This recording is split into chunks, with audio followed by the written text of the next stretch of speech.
Welcome to the Test Guild Automation Podcast, where we all get together to learn more about automation and software testing with your host, Joe Colantonio. Hey, it's Joe, and welcome to another episode of the Test Guild Automation Podcast. Today we'll be talking with Raj all about career advancement for testers. If you don't know, Raj is an international keynote speaker, a writer, a tech coach who helps people step into the leadership role of their dreams through his services and speeches. He has helped countless people to discover their zone of genius and leverage it to live their life that they love. On top of that, he is helping tools and service companies build brand awareness through content creation and thought leadership. Raj, like myself, I think this year has gone through a big transformation, so I'm really excited to talk to him. And if you're like most people with COVID-19, maybe your job has been impacted, I think this is going to be a great interview for you as well. So you don't want to miss it. Check it out. The Test Guild Automation Podcast is sponsored by the fantastic folks at Sauce Labs. Their cloud-based test platform helps ensure your favorite mobile apps and websites work flawlessly on every browser, operating system, and device. Get a free trial.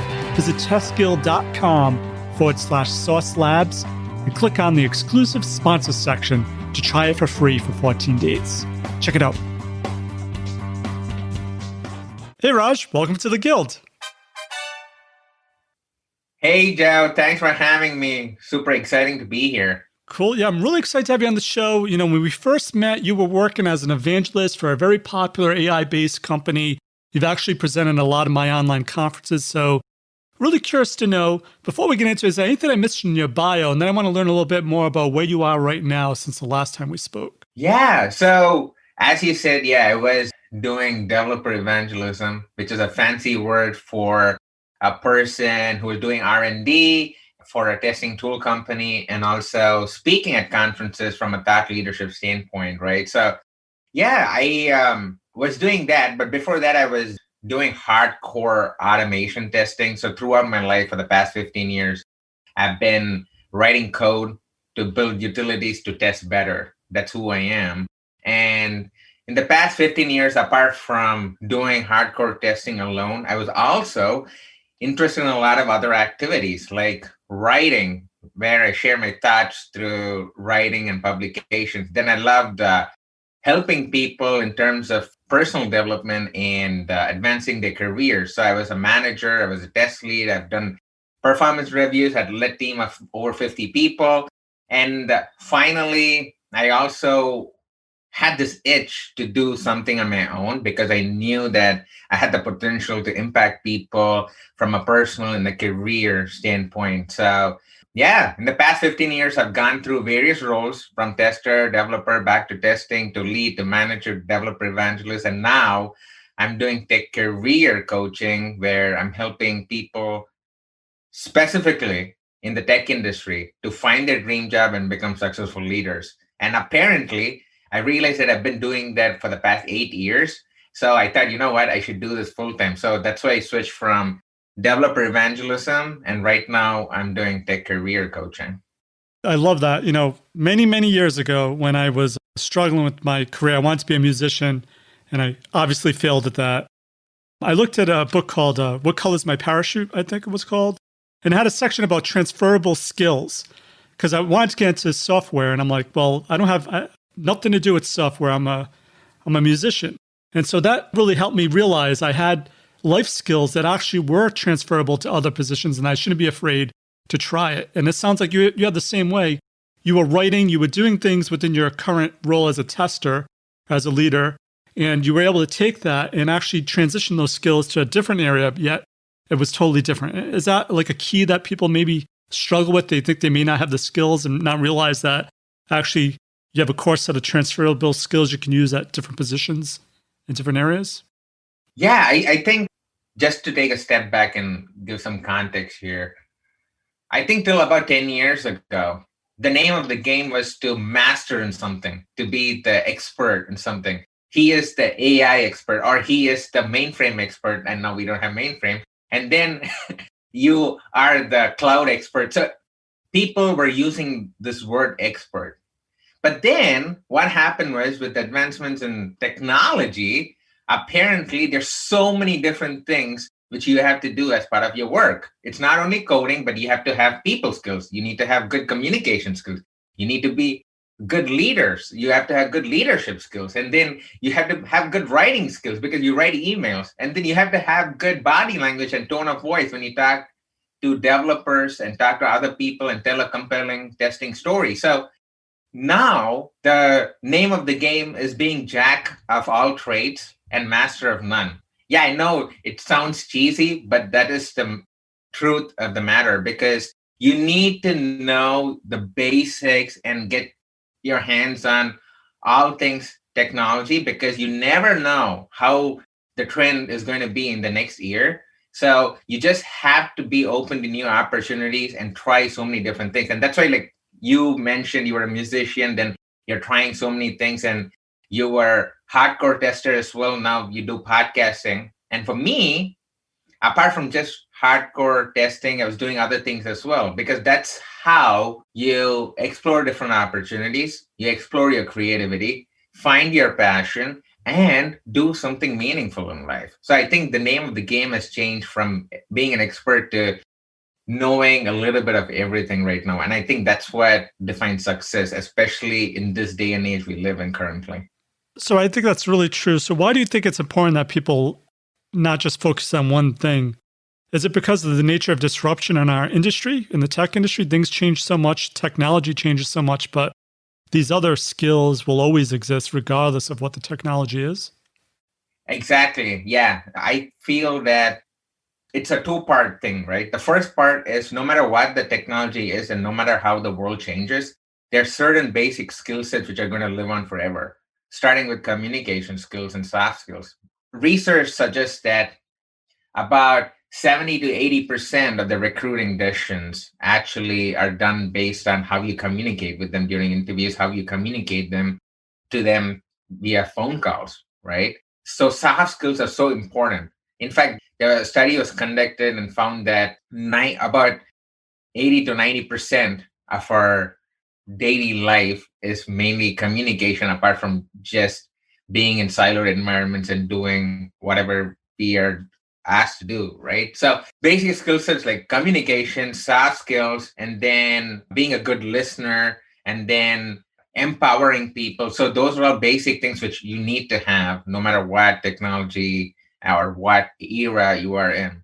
But now talking about the second part of it is, yes, you have to be curious to learn different things. So for example, right now, everyone talks about AI in testing. It's huge. In fact, I give keynotes and consult with companies, AI-based companies as well.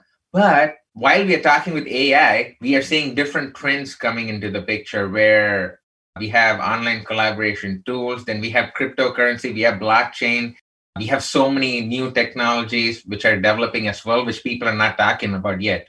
And for example, right now, you can hold me to this. We're talking about AI and testing, and then there's going to be other tools for blockchain testing. So that's how the trend evolves. But as and when the trend evolves, we immediately have to shift our mindset and adapt to the new trend by at least knowing some basics, so that at least you can hold a conversation and contribute. You don't have to have a master's in everything, but once you know the basics, and say you're given an opportunity to work on something, you can learn things on the fly, because with Google, anyone can be anything right now. Oh, that's a great point. So I guess, we talked a little bit about like moving out of one position to a completely different area. But how about for folks that are testers and they just want to advance in their career? Are there any core competencies you've seen being a tech coach that you think folks should focus in on that would help them get promotions within their career that they love and they just want to grow in it? Yeah, that's a great point. So let's just set some context here. So currently, especially due to COVID, people feel anxious about their job security. They feel stuck in their career, and there've already been millions of jobs which have been lost, and people have been in the receiving end of it. And finally, there are some people who want to advance in their career, but they feel scared to make the change because of the fear of the unknowns, right? And I was in the exact same situation. Like in 2008, I came to the US in the midst of a recession, and I had to apply for 1,293 jobs. And out of that, guess how many jobs I converted? One. Yeah, it was one because you know my story. But the point is, so when I started, that whole experience taught me about what people want, what companies want from you. How do you want to approach people? What are the different skill sets they're looking for? And over the past 15 years, I've learned even more strategies, attending interviews and interviewing hundreds of people. So based on that context, there's certain skill sets you always want to have if you want to grow in your career, right? So just to name a few, the first thing is you have to have continuous learning. You have to invest in yourself.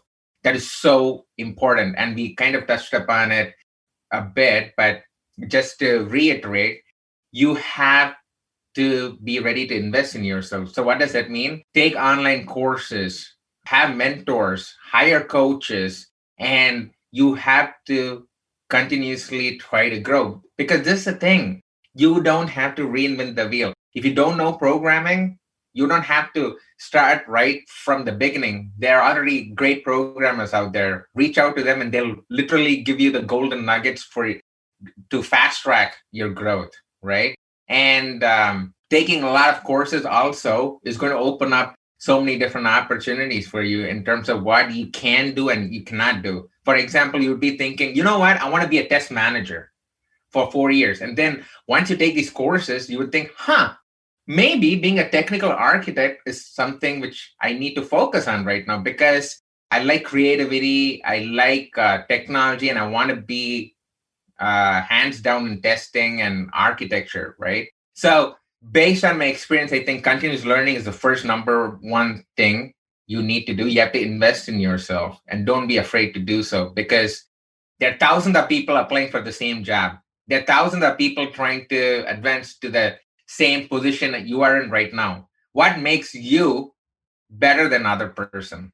That's the differentiation factor. And investing in yourself is going to be really helpful. The second thing you want to do is make your results really visible if you want to grow in your career. So what do I mean by that? The problem with most of the people I see is they do a lot of great stuff, but they don't let people know what they're doing. Their results are not visible. It's just like automation. We know automation has value, but the problem is people do not speak automation.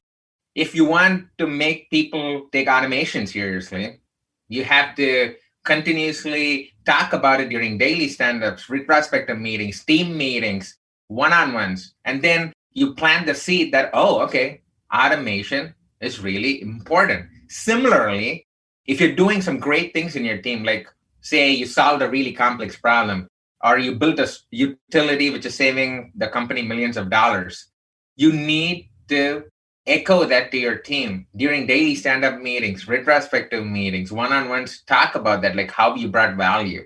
And when people constantly hear how you're bringing value, then during your performance appraisals and promotion time, it's not going to be a surprise that they have to give you a promotion because they already know what you bring to the table. What I used to do is I used to keep a notepad or a text editor. I used to keep writing down all my accomplishments. And during my one-on-ones, I used to talk about that with my boss. And during my annual review season, I literally used to take all these points and put in the annual review, right? Because nothing should be a mystery. People need to know what you're doing. So when you do that, you don't have to try to fight for your promotion. You don't have to try to fight for your performance appraisal because everything is there in black and white. So investing in yourself, making your results visible, and maybe I could just share one more strategy because there are a lot of strategies you can follow, but these are kind of the top heavy hitters which I've seen. One more thing which I could say is try to do things which no one else wants to do. So what do I mean by that again? Quite often when we work in our company, there are always these things which people do not want to do because it consumes more time, or people think it's a menial task, or people think it's a really complex task. Whatever be the case, that is your opportunity to shine. Because when people give up on things and you take that and solve it, then that is going to show value. That's what people are going to remember. So, for example, I was working for this huge insurance company in Cleveland. And throughout my 4 years, people were complaining about an Excel sheet template, which the entire company had to follow. We were doing risk-based testing, and there were so many columns, so many data there, and people were manually doing things and wasting a lot of time. So just updating that every week used to consume like 2 hours. Then after 4 years of looking at this, I said, you know what? What if we do something to save time for people for the entire company, because every person has to update this Excel sheet? Then people said it was time consuming. People said, you know what, this is not the priority. But then what I did was I asked my boss whether I could take up the task to automate that process, right? So every day I spent about half an hour, 1 hour. And for a month, I did that and automated it. And this was 10 years ago. And literally, even today, my friends who are there talk to me saying, dude, they're still using your macro you created for the risk-based testing sheet, right? People remember me. So that's what I mean by trying to pick up things which no one else wants to do. And one more thing I'm going to mention before we move on, because I think this is important, is there's this important concept called undersell, overperform. So the problem with most of the people, including me till about 7, 8 years ago, is when we were given a task, we will immediately say, wow, yes, I can finish it. I'm going to finish it in this date. I'm going to do this. I'm going to do that. We get excited. But then when the deadline comes into picture, you feel that you're rushed and you have to do something just to make sure you meet the deadlines. And then your work is not perfect. Or I don't like the word perfect, because you can never reach perfection, but your work is not up to your potential, right? So what I usually do is whenever I accept for a deadline, I set 2 or 3 days buffer, or based on the task, you can add some buffer time. So I used to finish the task beforehand. And then for the rest of the time, I used to think about something creative to give the Raj stamp on the task. So when people have some deliverable from me, they know that it's going to be special, right? So that's why don't overcommit to things, but deliver more, commit less, and underselling, overperforming. So those are kind of the 4 strategies right now you can follow to advance in your career. And of course, I go in more detail about this in my book as well. But just to start off, these things are going to be really helpful. No, it's a great point. I know these points are true because I probably have done each one of them unknown to me until you just name them. For example, I have a blog, and this actually helped about being visible. Is I applied for a job, but I looked at the description, what they were looking for. So before the interview, I created a blog post around the exact topics that they were interviewing for. And guess what they asked during the interview? They said, oh, we looked at your blog and we noticed you actually wrote about this. This is exactly what we want. And I think that was one of the main reasons why I got the job. So it's not bragging. It's like just making sure that you're available. You're putting yourself out there, just showing what you've produced, because people are going to look for you, especially in this day and age. They're going to look you up on the internet. If you have nothing there and you say you're a web designer and you have no portfolio, no websites, then how are they going to know? You're not going to go to the top of the queue, especially nowadays with all the things. So is that one reason also why it's critical to be visible? Because people can just Google your name now, and if nothing comes up, then you're not going to stand out in the crowd. Exactly. Yeah, that is one reason. And you also bring up an important point of how to set yourself miles apart from your competition, right? Because we were just talking about, say, 1,000 people are applying for the same job. Why are they going to pick you compared to other people?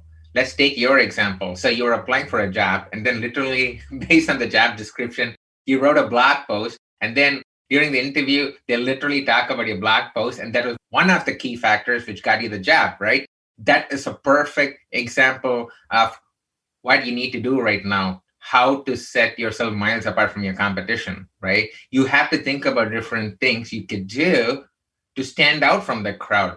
What can you do to prove that you're different from other people? What can you do to prove that you're worthy for the job? So that is what we have to think about, especially during these times, right? So that's why whoever I talk to, I tell them that start with the basics. The basic thing is you need to have an updated LinkedIn profile, because every keyword you use on LinkedIn profile is indexed, is SEO. And not a lot of people know that. So when companies use recruiting software or AI bots to screen through the LinkedIn profiles, they literally keep using, like, look for those words like agile, scrum, Python programmer, or leader, or collaborator, or team player. They keep searching for words like this. And immediately, if you have those words on your LinkedIn profile, you show up compared to other people. So you have to first start with the basics, which is your LinkedIn profile. That's why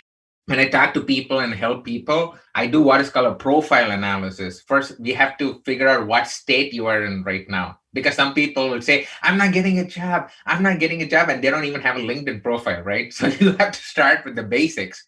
I do LinkedIn profile. Another exercise you have to start doing before you go on and do what Joe was saying, like, I think out of the box, is you have to do what is called a mind dump exercise, which is super powerful and has helped me grow quite a bit, and also other people who implement it. So there's a really simple exercise, and this is what you do. You literally take a paper and a pen, and then through the middle of the paper, put a line. And then on the left column, write down things you love to do. And on the right column, write down things you hate to do. Just doing that exercise, and make sure you're uninterrupted and no one disturbs you when you're doing this exercise. Take about 30 minutes to an hour. And just by doing this, you're going to unravel so many different things which is locked in your mind. Literally, your mind is telling you different interest areas, but you're just so lost in your thoughts and it's not visible. So you don't know how to focus. So just by doing this exercise, what you can find out is, say, for example, in terms of things you love to do, say you write, you like to be creative, you don't like managing, you like R&D, you like technology, and then you like to work on the latest trends in technology or something like that. I'm just randomly spitting out some thoughts here. Then maybe being a developer at a startup company is something, could be a good job for you, right? So based on the things you love to do, you can find out different career options, different strengths for you. And then you can start planning your career based on your strengths. I know people would say, focus on your weakness. And that's the number one mistake managers do, and everyone does, because everyone has a weakness. Why do you want to spend 1 year on concentrating on the weakness when you have so many strengths and which you can focus on? There's this great book called First Break All the Rules. It's a great book. I highly recommend it. They talk about this exact same concept, where the current state of even managers, they're super old school right now. They have to get on to the latest trend where you focus on the strengths, because one person's weakness is another person's strengths. But coming back to what I was saying, so LinkedIn profile, which is everything is SEO, and then mind dump exercise. And based on that, you know what careers you want to focus on. And then you strategically focus on the top 3 things which you have identified. It could be test manager, it could be product manager, it could be technical architect. And then write down things you have to do in each career, which you have to accomplish in the next 3 months. It could be courses, it could be meeting people, it could be asking your boss to shadow someone in that position, whatever that may be. So LinkedIn main dump is first thing you have to start. And then, Joe, like you said, if you're applying for jobs or if you're looking for career advancement, then you have to start thinking out of the box. And we already talked about some of the strategies which you could follow to help you do that as well. So I love that exercise of a brain dump. I think a lot of people, for some reason, don't know themselves. That's an old philosophy thing, know thyself. And what they're aiming for, if they don't do that brain dump, may not align with what they really want. I would hate, I used to, a lot of times people do things, they think that's the right thing to do. I want to work for Google. I want to work for Apple. Well, do you really want to? Maybe you do, but I would hate to have to move to San Francisco. I would hate to have to be locked into an office all the time. At Apple, you cannot do your own thing or even mention your work for Apple. So they're very restrictive. It doesn't really line up with my principles. I'm like, no way, I'm going to work for Joe. That's my thing. And maybe if you did a mind dump, you may realize maybe you're the same way. And what you thought you want really isn't what you want. And it's going to save a lot of time. You could find really what you were meant for. I don't know. Have you seen that when you were coaching folks that maybe they thought they wanted something and after doing a brain dump, they realize, wait a minute, I guess I don't want that. I want this other thing. Oh my God. I've seen that so many times where people think they have to focus on one thing just because someone said so or just because someone else is in that position, but they don't pay attention to what their heart is telling them, what their mind is telling them. And once we unravel all these things from your mind using the mind dump exercise, then you can focus on your strengths. And based on what things you have to focus on, you can come up with different tasks to get into that career, and then take those tasks and start putting it on your Google Calendar on a weekly basis. Okay, this week for 2 hours, I'm going to search for leadership courses, for example. Then second week, I'm going to choose the leadership course. I'm going to take the course.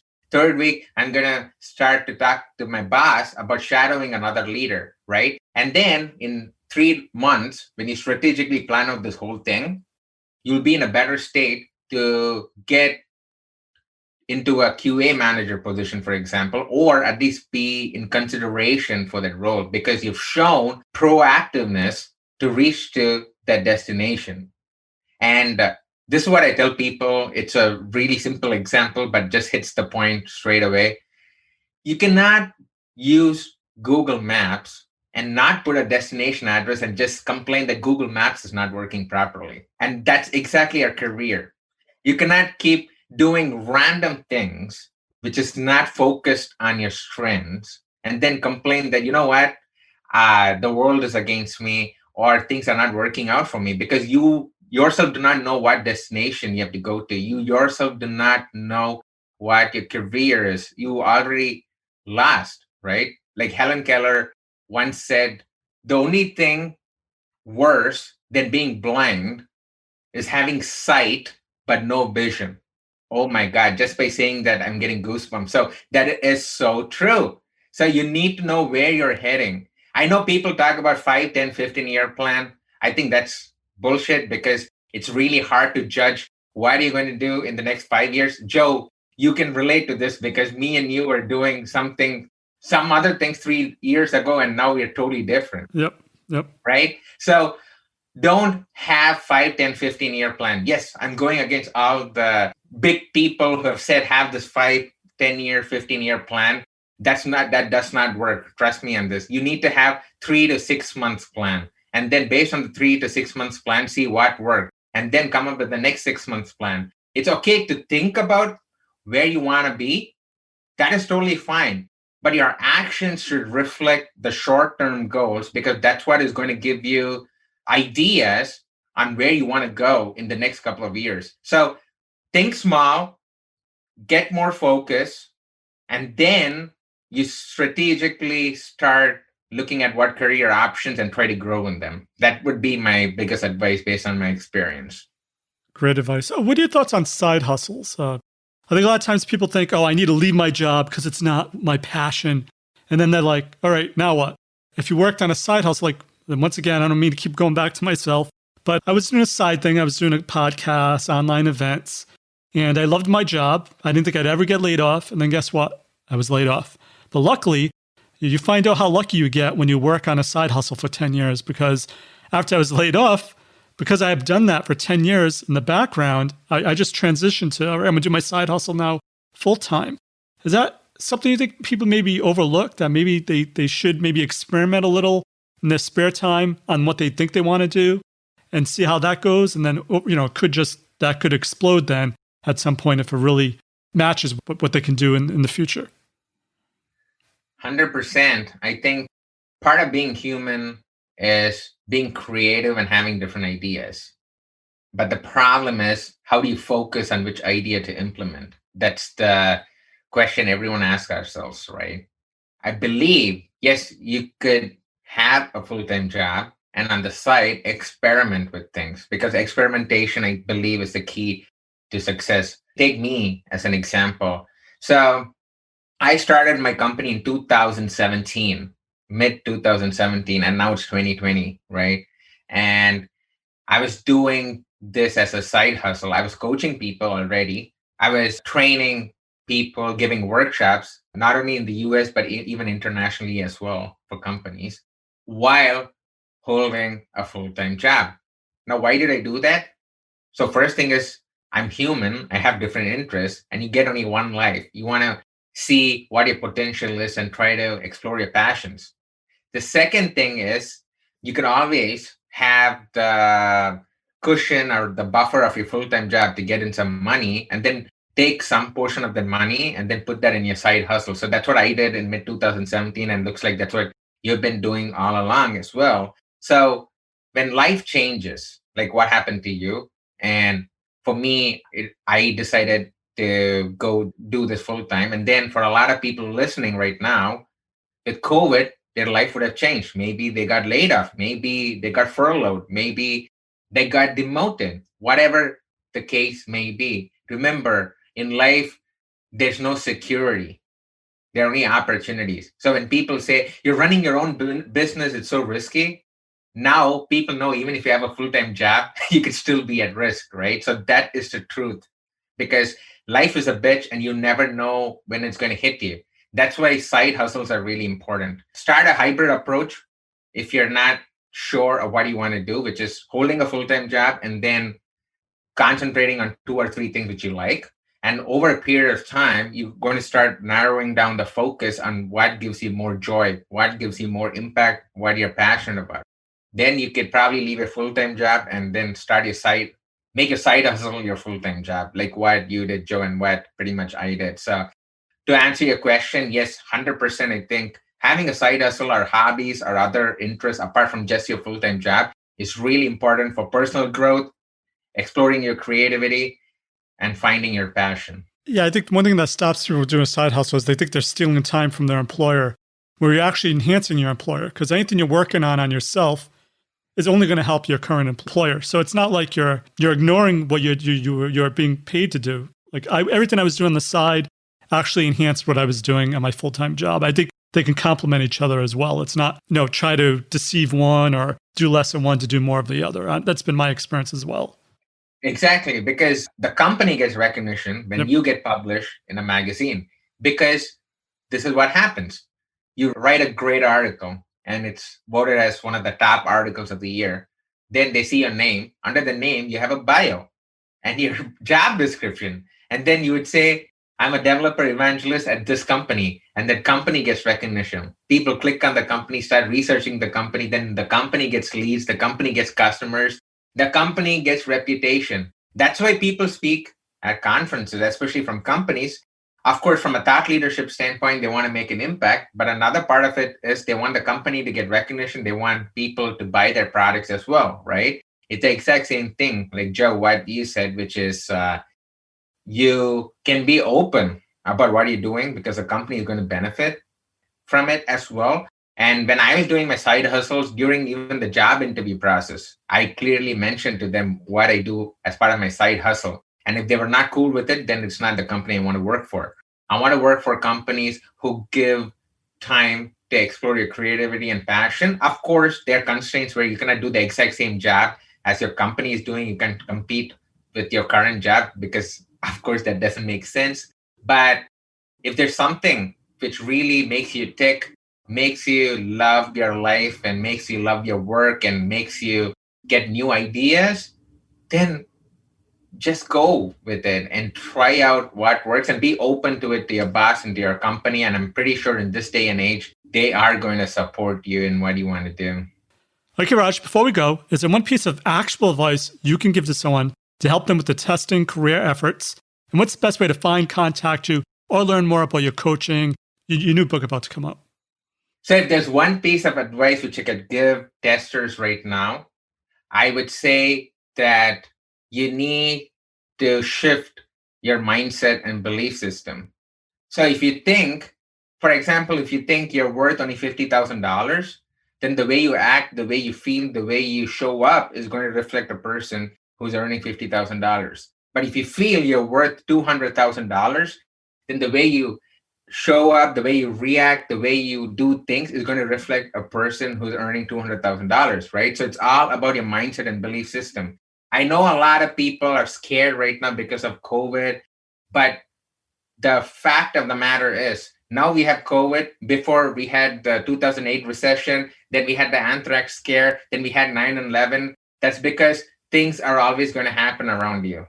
You cannot control the circumstances, but remember, you can control your actions under any circumstances. So have a positive mindset, reframe your belief system, and try to do things strategically, and you can reach your goals and dreams. And if you want to reach out to me, hit me on my website, which is rajsubra.com, which is rajsubra.com. And you could hit me on LinkedIn as well, because I'm super active on LinkedIn. So follow me and connect with me there, because I share a lot of videos on career advancement, which are going to be helpful for people. And finally, my book is available on Amazon. It's called Skyrocket Your Career, the no bullshit approach to find your dream job, be successful in it, and transform into a rock star. So if you want to check out more details about it, and if you want to learn more strategies than what we discuss in this podcast, go to skyrocketyourcareerbook.com. That's my book website, and you'll find all the details. So that's where you can find me and connect with me. Thank you, Raj, for your career advice. Awesomeness. For links to everything of value we covered in this episode, head on over to testguild.com/A329. And while you're there, make sure to click on the Try for Free Today link under the exclusive sponsors section to learn all about Sauce Labs' awesome products and services. And if you haven't heard already, Automation Guild 2021 is now here. If you haven't already, head on over to guildconferences.com and click on the Automation Guild registration button to learn more about the 2021 event. It's going to be a little different this year. We have a 3-day option like we always do, but this time we're going back to our roots. Back in 2017, we had a 5-day event. And so I also have a 5-day ticket, which is going to cover not only automation testing from a functional perspective, but also around topics around security and performance, which you'll get with the 5-day ticket. You don't want to miss this event. It's going to be the 5th annual one. We're going to try to make it the best one ever. Register today. Head on over to guildconferences.com and check it out. So that's it for this episode of the Test Guild Automation Podcast. I'm Joe. My mission is to help you succeed with creating end-to-end full-stack automation awesomeness. As always, test everything and keep the good. Cheers. Thanks for listening to the Test Guild Automation Podcast. Head on over to testguild.com for full show notes, amazing blog articles, and online testing conferences. Don't forget to subscribe to the Guild to continue your testing journey.